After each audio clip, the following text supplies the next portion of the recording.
Sir, आज मुख्य सचिव हरियाणा जी ने वीसी के जरिए प्रदेश भर के उपायुक्तों से बात की। आपने सर इसमें क्या जानकारी दी सर जिले की?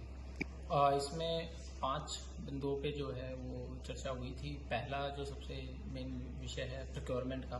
प्रोक्योरमेंट में हमारी वीट की अराइवल आनी शुरू हो चुकी है। अब तक हमारे 6,500 मैट्रिक टन वीट की परचेज कर ली गई है। आवक और भी हो गई है, पर चूंकि मॉइस्चर उसमें ज़्यादा है तो वो 1 या 2 दिन में जैसे ही उसका मॉइस्चर 12% से कम आएगा तो वो खरीद कर ली जाएगी।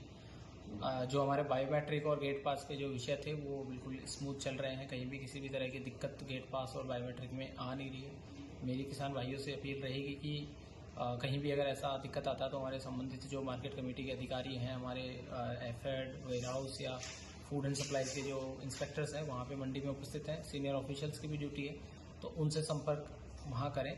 दिक्कत किसी को भी नहीं आने दी जाएगी। दूसरा जो विषय है वो है उसकी उठान और आगे जो पीक सीजन आएगा उसमें प्रॉपरली हमारी तैयारियां जैसे हो तो हमारी समुचित तैयारियां हैं और स्मूथ प्रोक्योरमेंट होगा। साथ ही अभी जो गैस का विषय है उसमें खासकर जो हमारे प्रवासी मजदूर हैं जो चाहे खेती कार्यों में लगे हुए हैं, चाहे यहाँ पे अलग अलग जगह पे वो कार्य कर रहे हैं, तो उनको भी कहीं पे जो है वो सरकार के निर्देश है कि भी दिक्कत नहीं आने दिए जाए। उनको 5 किलो का जो सिलेंडर मिलता है वो प्रोवाइड कराया जाए। हमारे पास सफिशिएंट संख्या में जो 5 किलो के सिलेंडर्स हैं हमारी मार्केटिंग कंपनीज के पास, तो कहीं वहाँ से वो ले सकते हैं। फिर भी अगर उनको कहीं कोई दिक्कत है तो हमारा जो कंट्रोल रूम है या फिर फूड एंड सप्लाई ऑफिस है वहाँ वो हमें ये इस चीज़ को रेज करें। साथ ही जो हमारे ईंट भट्टे और अन्य जो संस्थान हैं जहाँ पे हमारे प्रवासी मजदूर हैं वहाँ भी हम लगातार मॉनिटर कर रहे हैं। किसी भी तरह की अफवाह और पैनिक की कोई बात नहीं है और उस पर ध्यान ना दें।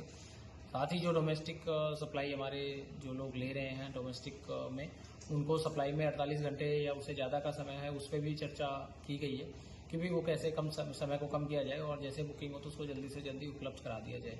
होर्डिंग कोई ना करें, ब्लैक मार्केटिंग कोई ना करें, क्योंकि एनफोर्समेंट होगा, एफआईआर दर्ज होगी और निश्चित रूप से उस पर हर तरह की कार्रवाई होगी। तो इस पर सभी को ये चेतावनी है।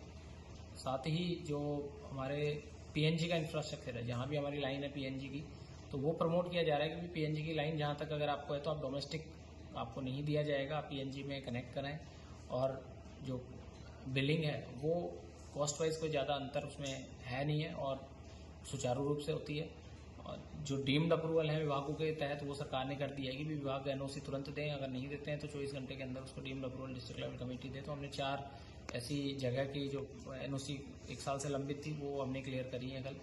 तो कल से सारी संस्थाएं भी आई थी, हमारी धर्मशालाएं थी, आरडब्ल्यूएस आए थे, तो उन्होंने भी सहयोग की अपील करी है। और अभी तक जिले में जो है गैस को लेके किसी भी तरह की कोई समस्या नहीं है और ना ही आगे आने वाले समय में आने दी जाएगी। सर, मंडियों में किसानों को कोई समस्या ना है, बायोमेट्रिक के लिए क्या प्रबंध किए गए हैं? बायोमेट्रिक के लिए समुचित मशीनें वहाँ पे जो है रखवाई गई हैं और जो गेट पास है उसके लिए भी हमारा स्टाफ लगा हुआ है, 24 घंटे वहाँ पे उपलब्धता है।